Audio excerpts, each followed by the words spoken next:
I have recently dropped Kinalite Kingdom's overview to the public, and I won't lie, there's a lot to read. I will summarize it as briefly as possible, starting off for the people who played the early access, aka the demo. Any item that is over 999 in your inventory will be capped at 999 when you play the full game. The final quest NPC will not be updated in a demo due to us having to backtrack to older code, and this goes for the event we plan to happen during the last 2 weeks of the early access. We will have an event on release of our full game. Kinalite starts off different from a lot of creature capture, so I will save that surprise for you. Of course, you will get a tutorial for the newer players to these types of games and even people who know how to play them. One thing special about Kinalite is that every Kinalite Kingdom story is different. Right now we are working on Kingdom 1, and the Kingdom 1 storyline will be different from Kingdom 2. If you are a story/lore person, there might be a kingdom that piques your interest over another, so stick around and enjoy.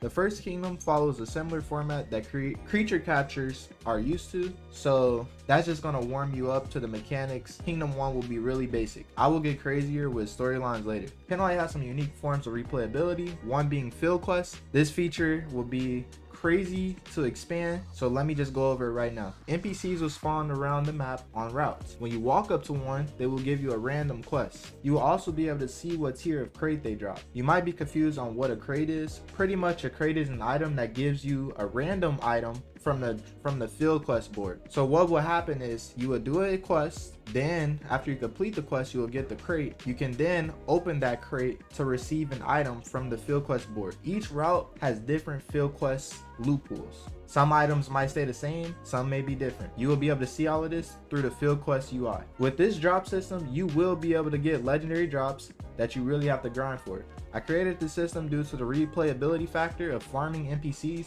and it's really similar to a gacha game. Free-to-play players can farm these crates through field quests, and of course for people who want to spend money, you could skip the questing step and straight up buy a crate of any tier you want, but of course, you know, that's going to cost Robux and we need a way to make money. But free-to-play players have the same access to this by doing quests. So if you want to be lazy and buy crates, go on ahead. Remember, all because you buy a crate, you will still have the same odds as someone who is playing the game free to play that is completing that field quest. This entire system is party friendly. You can literally party up with 4 players and help each other complete a field quest. Each member on the team can hold one field quest if in a party. When one is complete, the person who got the quest from the NPC will get the tier crate it offers. So what I mean by this, for example, if I found a tier 2 crate and I'm in a party with 3 others and that quest got complete, they will receive tier 1 crates. They will pretty much get a tier down from what quest you receive. If one of my friends got a tier 1 NPC quest done and I was in his party, everybody in the party will get a tier 0 except the person who originally took the quest. If you're confused about that, feel free to ask questions in the comments below. Don't worry for the people who want to play the game alone. If you're playing alone, you are allowed to take up to 4 field quest NPCs. So that's a good incentive for playing by yourself. If you're playing with a party, you only could take 1, but you have help from other players to get your field quest done. That's in your party. On release, we will be bringing PvP battles and trading. We already got trading in our early access, but I just had to announce it anyways for any new person into the community. As for the PvP and trading hubs, those will not be on release, but you will still be able to battle and trade players in your game. We plan on adding those hubs possibly around our 3rd update. We will see. Speaking of PvP, for the people who is wondering how does PvP preparation work, there are 4 items you need. Star cookies, which raise your stat level by 1, and every Kinalite has a max of 12 stat levels. Dark star cookies, which can clear your stat levels so you can rearrange your stats. Ability changer item, which it changes your Kinalite ability, which this will be the rarest item out of the bunch. And there's going to be a nature changing item, pretty much so where there's going to be a thing that you roll what nature you want and you can lock something similar to Doodle World, which I will put that system on the screen right here. I feel like this fits Kinalite really well, so I had to take the idea. All of these items will be obtainable on every route. Keep in mind, item trading is a thing, so for maybe people who like collecting other things like cosmetics, you can get these PvP items off of them and they won't be extremely rare and pretty easy to obtain. A feature that we have in our early access, Chroma hunting, of course will be in our full game. Every Kinalite you encounter has a 1 in 1024 chance to be a Chroma. You cannot see these in the overworld. Only upon encountering the Kinalite, then it will show if it's a Chroma or not. There are different rarities of Kinalites, being commons, uncommons, rares, very rares, and legendaries. Legendary Kinalite spawns at a 1 in 1000. There are some exceptions, but meaning getting a Chroma legendary is like a 1 in 1 million. So there will be some crazy things to hunt. Definitely some hype moments for people who get these. Do not worry about software setting for Chroma starters, as you will be able to find every starter in the wild. No one is stopping you from soft resetting. If you want to soft reset for a starter, go on ahead. We might end up announcing to the community if we just make it so starters during the start of the game can't be Chroma. If you are wondering, are there any ways to boost Chroma odds? Yes, there is. There's a system called Primal raids. Yes, raids are being introduced into Kinalite Kingdom on release, but it's different from your normal raid system from Pokemon games to other games that have this. Weird stones will be spawning around the map that you can interact with to see what kind of raid it will be. So there will be a stone that looks normal. You click it, and then it will change to a color of whatever tier or difficulty the raid is. Raids will have a certain amount of rooms you must clear before beating the raid boss. With this system, this is another system that we can completely expand on, because we could keep adding new room types and new objectives every time we want to do an update or something. Maybe it's a new puzzle we want to add to raids, stuff like that. So once again, raids have a certain amount of rooms you must clear before getting to the raid boss. With this system, like I said, we could do room updates where we add cool puzzles and objectives that you need to clear before the traditional raid battle where you and a group takes on the boss. Upon defeating the boss, you will get a reward called a Primal shard.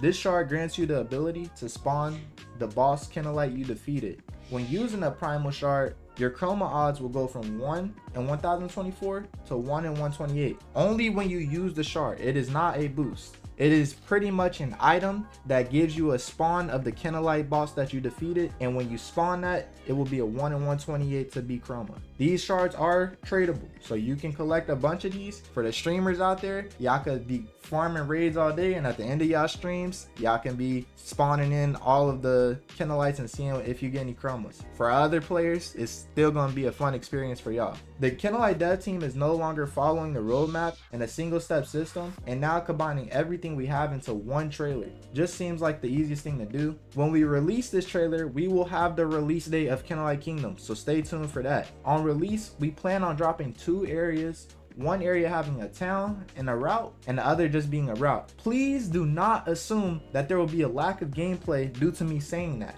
as the routes are bigger than you think, and there is definitely a huge amount of replayability to do in Kinalite Kingdom. Kinalite cannot really be compared to other creature captures, so avoid doing that. Kinalite has many inspirations, starting off with Lumion Legacy. It's a love-hate relationship, but in all fairness, if that game never was a thing, I would have not came up with the idea of Kinalite Kingdom. Lumion definitely got a special place in our dev team's heart. We're even using a similar energy system to Lumion Legacy, with changes that we made that we feel like could fit our game better. We are also inspired by another game called, or older game called Pop Tropica, where each island has its own challenge and a completely different storyline. I am a fan of this because with that, you can create as many storylines as you want, and it's pretty much something you could keep on updating. Like I said, Kinalite Kingdom is literally my ideas, and my goals is for every mechanic we add into the game for it to be able to be updated. If it cannot be updated, I need to look more into the system.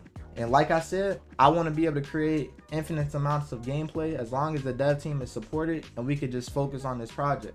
Some questions people might have: is the game pay to win? No, it's not pay to win. However, we do have the field quest system where players can skip the questing part, so you don't have to do the quest, and you can straight up buy a crate for Robux that is still accessible through a free-to-play experience. So there's not going to be something that's locked behind a paid wall. So every item that a person that's buying with money, a free-to-play player can get those same items. They just got to do a bit more grinding. That's all it is. Is Kinalite Kingdom going to be a free-to-play experience? Yes. Kinalite will be free on release. Will content creators get special things? Starting off, all content creators will get a verified title. From there, we will be communicating to them about certain things we are throwing on the table for them to do giveaways, host events, and more. There's not a goal you need to be at to be a content creator. You simply need to be delivering content for the game and someone we can respect with the role as a content creator for our game. Remember, you're representing Kinalite Kingdom, and if you are doing something to negatively that has negative intent towards Kinalite Kingdom, you will be removed from the program.